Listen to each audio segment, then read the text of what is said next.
Benjamin, after 16 seasons in the NFL, 2020 was your first year in retirement. And I know that you're a guy who's involved in so many different projects. You and your wife have 7 children. So I'm sure you kept busy. What was the transition like for you, however, your first year out of the NFL? It was crazy because my last game was in January of 2020, and who would have guessed everything that would have happened throughout that year? Kids out of school, people out of work, sickness and death happening. Oh, and by the way, we had a huge election that happened last year as well. I mean, there was so much going on. So it was a good time to be at home, I would say. Um, just from a family standpoint of being with the kids, being with my wife, helping, supporting. We kind of, like so many other people did, kind of closed down uh, business and just stayed at home. I mean, we were at home for so long. At one point, like our car batteries died when we tried to go somewhere. We couldn't even drive anywhere because they'd literally been sitting there for weeks and weeks because we hadn't left, doing everything on Zoom. But it was also though a time of I would say it was emotionally trying at times. I think a lot of people, ourselves included, struggled with what we were seeing on TV. And even now, as we listen, to the closing arguments and await a verdict in the Derek Chauvin trial, we saw mass protest. We saw the death of George Floyd in Minneapolis, and all of that combined with the pandemic for all of us. It was a tough year. Do you think you would have missed football more had it not been such a chaotic type year and all of it was new to everybody, everything that we were going through? Yeah. It's funny you asked that because it did feel like a long off season. Like it really didn't hit me that there was no football and that I was actually not going to camp because there was so much going on outside of our sphere and outside of the house and just in the world in general. And football looked differently. I mean, we successfully negotiated a new CBA, and then we had to deal with the off-season program. What was that going to look like with the NFLPA and the NFL? And then we had to do COVID protocols. So being involved with those calls, and I didn't even have to go through the protocols, but I was helping to kind of hear what guys were saying and how those things were going. And so there was just so much to navigate last year that it actually probably made the transition a little smoother than it was. But I will say, when I turned the TV on Sundays, I still missed the game. My dad and I had an opportunity to go to the Super Bowl this year, and we went in person and watched. And it's probably only my third or fourth NFL game that I've ever watched from the stands. But the Wow. reason why we went was because of the pandemic. We knew it wouldn't be too crowded. And so we went down to Tampa. Great to see Tom win another one. And we just enjoyed that.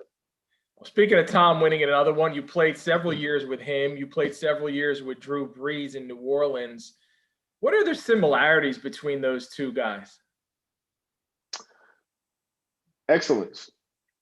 Excellence, and not just excellence on the field. I mean, excellence off of it. But whenever I answer that question and talk about that question, I like to talk about the fact that they are very, very accessible. I think that when I first got to New Orleans, and I'm coming from Cleveland, and I played with Tom Brady, obviously, who is a superstar, larger than life figure, and I didn't know much about Drew, and I invited him to a charity event, and I'm like, this guy isn't going to show up to my charity event. I mean, it's Drew Brees, for God's sake. We're doing an event at a Walmart in the middle of New Orleans. He's not coming. Walks in with his family, his wife and his kids, and serves people, takes pictures with people. I'm like, man, you cannot get hurt on my watch. I'm trying to shoot people away from him. He's like, no, keep bringing them, keep coming. Tom Brady, the same way. Guys walk up to this dude who are half his age and, wants them to sign something for their dad or for themselves, or just very, very accessible, good-natured, kind individuals, even though they are larger than life football stars. Their husbands, their fathers, and they care about their family. You hit on a great point there that sometimes as I talk to other players about different quarterbacks around the league, and they may want to try and emulate what Tom does in his work habits or what Drew does in his work habits. But the fact that they're accessible, or Drew would show up to your charity event, just how important is that as far as building leadership, cohesion, and chemistry, and being that guy, being that leader of a team who, even though you may be larger than life, you are right there with your teammates? The best leaders are those that people know that they really care about who they are and not just what they can give them. That's in any form of business or any sphere or sector of our society. When it comes to even in your own family, um, it's important that your kids know that you actually care about them, not how they perform for you at any given time. And so they both understand that. And it's imperative. I mean, that's why you see guys speak so highly of both of them when they leave and they go somewhere else, and they may not be around a guy that's like that. And it's also why they've been so successful, because you want to play for a guy that not only is excellent and he puts in the preparation. All the football stuff is pretty obvious. X's and O's, we get that. But do you care about my sister that was sick? Can I talk to you about what I'm going through? Are you an encourager? And that's what sets them apart. For all the things that you've accomplished on the football field, you won a Super Bowl your rookie season. I know you were a Walter Payton Man of the Year award nominee, which is very important to a lot of guys. Over 500 career catches. Do you look back, Benjamin, and say there's one thing that I'm most proud of? I would say the thing I'm most proud of, really two things. In 2015 in New Orleans, I was a team captain, and that was it was the only year I was a team captain in my career, and in the NFL, and that was a special time being elected by my peers to do that, to lead the team. Also that year, I had the opportunity with a guy named Luke McCown, who was a quarterback it was in my draft class. He played for, I think, 13, 14 years. We actually baptized a couple of our teammates in the rehab pool in New Orleans. Two guys wanted to be baptized on January 1st. We go in there in the rehab pool, talk to the trainers. They say, yeah, you can go do it. We go in there. The team gathered around. We sang some hymns. We baptized the guys in the rehab pool. And that memory will never leave me, because we always talk about football being family. It is family, but it's also spiritual family. These are the guys that you do life with, for the most part, for 10 months out of the year, 9 months out of the year. And there are bonds that are forged and experiences that you have together that are much greater than what happens on the field. Man, I love that. I'm a guy who's appreciative of that kind of memory. So that's pretty awesome. Benjamin, you've been outspoken about social justice issues. You've become one of the most respected voices in America. And your best-selling book, Under Our Skin, is relaunching. Can you tell me about the inspiration for writing this book initially and the timing now of the relaunch? Yeah, well, Under Our Skin was initially written back in 2015 after Michael Brown in Ferguson, Missouri. And we can remember it was almost like a year like last year, but a little bit different because we weren't all at home because of a pandemic. But there was great social, we want to call it social unrest or social awakening, or, but you had Eric Garner in New York, you had Tamir Rice. And then we had this incident in Ferguson, Missouri, where a police officer had killed a young Black man, and we didn't know the circumstances. There was no video, barely any witnesses, but it was part of a summer, at the end of a summer, with so much turmoil that was happening. And I had so many of the emotions that many of us have faced last year, about being angry, but about being fearful and hopeless and hopeful and introspective and sympathetic, all these plethora of emotions that we all go through when we see these things happen. I was experiencing that. And so I wrote about it, just unpacking my experience. But the larger reason why I wrote about it was the fact that it is imperative that we are able to see the nuance in so many different issues. So much of what we go through is not simply in black and white. Take, for instance, that example. We didn't really know all of the facts, but we knew the history and the context of what had been happening and what has happened in this country. And we knew how it made us feel. So when you fast forward to 2020, many people had reached out and said they read the book. They've done small groups about the book, just trying to open up dialogue and conversation about the issue of not just policing, but just the issue of ethnicity, race in this country, because no matter how much we want to say we have moved past it, we clearly have not. No matter how much we don't talk about it, it still sizzles under the surface.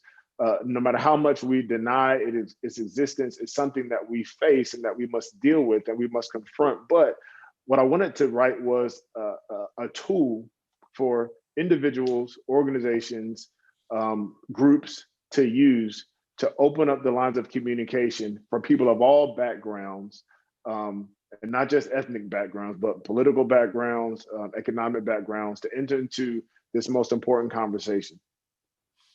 Well, you wrote so many powerful essays, several powerful essays, and the one after Michael Brown and Ferguson, there's a line in there that, Benjamin, really resonated. And you said it's not a skin problem, it's a sin problem. Can you expand on that? Because I think it is so important, and I want all the listeners to hear your explanation for that. Yeah, it's important to understand that the issue of racism is really an issue of favoritism, partiality, bias, and that's sin. And sin is simply a small word that talks about going against God's standard. And so what we see in scripture is that we were all created in his image, that we all have value no matter where we've come from, that it's important that we love each other, that we take care of each other. And what mankind does is oppress each other. That's what we've always done. And so when you talk about the issue of racism, we have to understand that there's a spiritual component there. Just like when we talk about theft, or we talk about murder, or we talk about even worry, we talk about all these things. There's a spiritual component there that is antithetical to God's best for our life. So we have to address the spiritual whenever we talk about issues that have spiritual components. So that's what racism is. And so when I say racism is a sin problem, what I'm saying is that we got to address the heart. It's the heart of mankind that hates one another. It's the heart of mankind that thinks that I am better than someone else, or that this person is less human, or I want to oppress them to make myself feel better, or to make my life easier, or to make my group better than that other group. But we look at it as skin. And so as I go in the book, I even talk about technically the fact that we are all one race. We know that. Well, I say we know that, but many of us don't act like it. We are but one race. We are but one blood. The DNA that runs through you and the DNA that runs through me is so similar. You know, even though we may look differently, we are but one race. And so the issue that we have to get to is the heart. But within that, it's also important that we address institutions. It's also important that we address policy. As we look back at our history and we look at the history of Jim Crow, or we look at black codes, or we look at chattel slavery, or we look at mass incarceration, or we look at redlining, or the racial wealth gap, it's important that we address those things, because that's the manifestation of the sin in our present context. So we have to do both. We have to address individuals, which is the sin problem. We do have to address the institutions, because the sin has been based on the skin. And that's how we got to where we are. I sat down with you 4 years ago when you were with the Ravens in Baltimore, and we talked about, I remember, the role of the church in unifying people of all races and colors. Benjamin, how do you engage? Because I see you doing this very well on social media and in conversations. How do you engage with and even try to educate fellow Christians who don't understand the fight for social justice? well, I have to find common ground. And common ground sometimes gets a bad rap because it seems like you're capitulating or you are compromising some sort of truth. But what I mean by common ground is there should biblically be a common ground for believers on justice. Social justice is simply the manifestation of justice in social settings. But the term social justice has become a stumbling block for large sects of Christianity. They rail against it. They think it's tied to liberal policy or this or that or the other. But all believers should be able to look at Jeremiah chapter 9, 23 and 24, or be able to look at Micah 6:8, or be able to look at verses in Isaiah that talk about God being a God of justice and identify what that is as believers. And so then the question is, once we found that common ground, that God is a God of justice, and we know that because in scripture, as believers, we understand Christ died for our sins. That was an act of justice. We had to be made right with God. So the justice of God had to be fulfilled. So we know God cares about justice. And then we work outward from that. the church is also, I believe it was Martin Luther King, but he wasn't the only one that said this, that the church is highly segregated. Now, segregation in and of itself, meaning people being separate, is not inherently an issue. If I live in a very homogeneous place or homogeneous state, I'm not expecting to see people of all ethnic backgrounds that don't even live anywhere within 100 miles of me. So that's not the issue. But there needs to be unity of purpose. Galatians 3:28 talks about the dividing lines that we have as individuals, Jew or Greek, slave or free, male or female, are cast aside because we are one in him. We have unity and purpose in him. And so when I talk to the church, I say, look, we have to get this right. And the other reason why we got to get this right is because we are ruining our witness. If believers in the church, if their job is to show other people what it means to be kind and to be gracious and to be loving and to be gentle and to be filled with the Spirit and all these sorts of fruits, and we're the last ones, we're the worst ones when it comes to issues of race. Like, we can't talk about it. We get offended. We call names. We do all that stuff. We shun other people because of their experiences. What good are we to the people that we are supposedly trying to show the love of Christ to? Well said. What is your hope that people take away out of reading your book, Under Our Skin? I want people, when they read Under Our Skin, to see themselves in the pages. And that is a number one response that I've gotten from people reading the book is, I saw some of me in what you said. Because when it comes to the issue of a race, it's not either or, it's both and. There's multiple different emotions that we go through.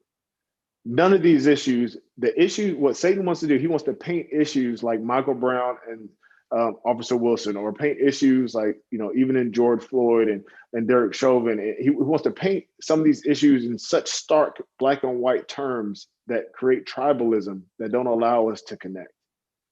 And we should be able to call wrong, wrong, and right, right, and have no ties to whatever side we're supposed to be on. My hope when people read is that they're convicted, that they're challenged to see things that maybe they hadn't seen before. We all have blind spots. Sometimes we need a mirror and a rearview mirror so we can see what those blind spots are. That's what I try to expose in Under Our Skin by talking about some of my personal experiences, but more importantly, talking about how Americans in general, people of all faith backgrounds, of all economic stripes, people of all ethnicity, can courageously have these conversations and courageously make change in their local communities.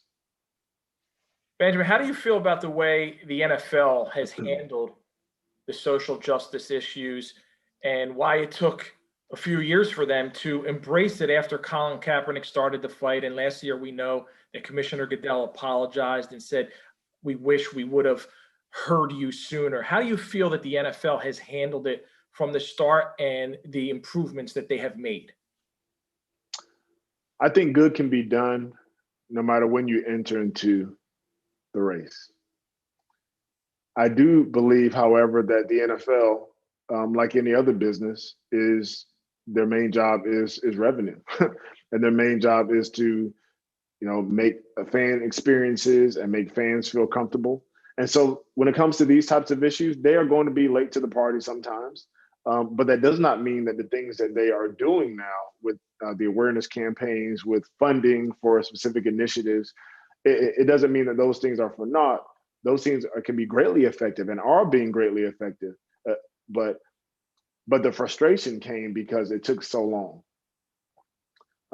I can remember an incident happened with the NFL with a player and domestic violence, and all of a sudden, the NFL started putting out PSAs about, men's violence against women and protecting women and those sorts of things. And I remember telling my wife, why are they talking about this now? They're only talking about it because they're getting bashed in the media. That's the only reason why they're talking about protecting women now. But when they weren't talking about this before, my wife said to me, well, that may be true, but there might be a man who is sitting there watching one of these PSAs during a game, and instead of hitting his wife or saying something derogatory to his wife, he thinks twice because what he just saw and it challenged him.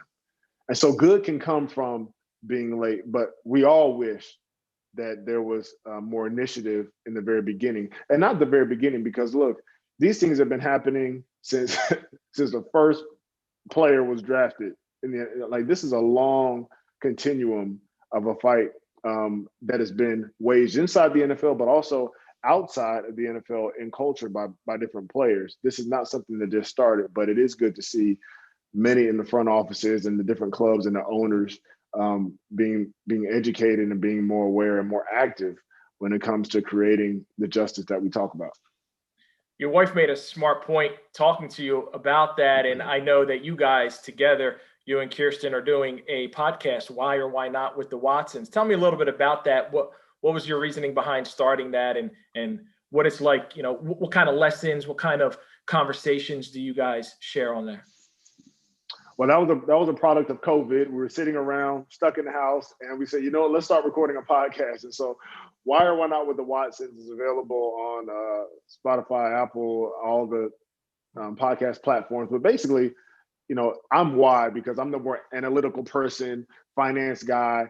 I like to be She's the marketing. Why not enjoy, try something new, get out of the same old. And so we kind of balance each other out. But our podcast is really about parenting, raising our 7 kids, parenting tips. It's about marriage. We are not marriage experts by any stretch of the imagination, but we've been through a little bit in our 15 years of marriage and moving around and all those sorts of things. So we talk about marriage, about parenting, about dealing with current events. How do I talk to my kids about what's happening right now with the Chauvin trial? And looking back last year, and when you saw people protesting in the streets, how do I talk to my kids about that? How do I talk to my kids about bullying? How do I, as believers, we talked about, the church. What is the church's role to teach our kids, and what is our role as parents? So our hope is to empower parents, but also just to empower people, specifically as we live our lives with our families, and encourage families to thrive. So Why or Why Not with the Watsons? We just recorded, I think, our 30th episode. So we're still fairly new and trying to figure this thing out, but we are having fun with it.